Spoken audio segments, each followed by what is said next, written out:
Magandang araw mga kapuso. Ito po ang mga ganap na dapat po natin abangan.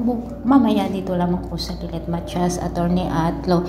Nagkaroon nga po ng matinding riot sa bilangguan na kung saan ay ang mayora doon ay gustong patayin si Lilet. Kung kaya't binaril nga po siya ng isang kapulisan at agad-agad naman na dinala sa ospital itong si Lilet.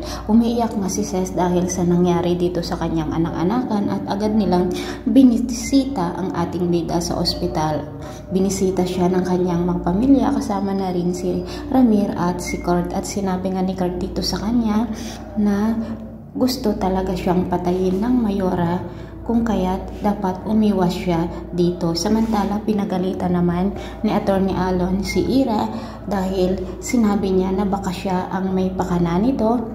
Siya ang nag-hire dito o nagbayad dito sa taong ito upang patayin si Lilet, at pinagsabihan niya itong si Ira na huwag siyang gagawa ng anumang masamang hakbang. Samantala, naganap na nga po ang unang hearing dito sa kaso ni Lilet na kung saan ay ang magiging testigo laban kay Lilet ay walang iba kundi si Evelyn.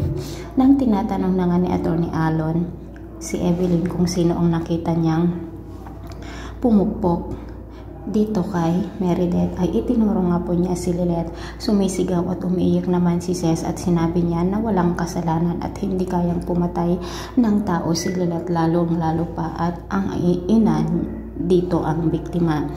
At nagalit nga po ang husgado dito kay Ses. Samantala si Lilet naman ang nagtanong kay Evelyn at tinanong nga niya na kung loyal siya dito kay Meredith ay bakit hindi niya tinulungan noong gabing iyon na nakita niya mismo na pinupukpok nga itong si Meredith. So mga kapuso, dito kaya makonsensya si Evelyn dahil hindi naman talaga si Lilet ang pumatay dito sa kanyang mismong ina, at ano kaya ang gagawin nitong si Evelyn. Sana magsabi na siya ng totoo na kung sino talaga ang tunay na kriminal. Maraming salamat po. Bye-bye.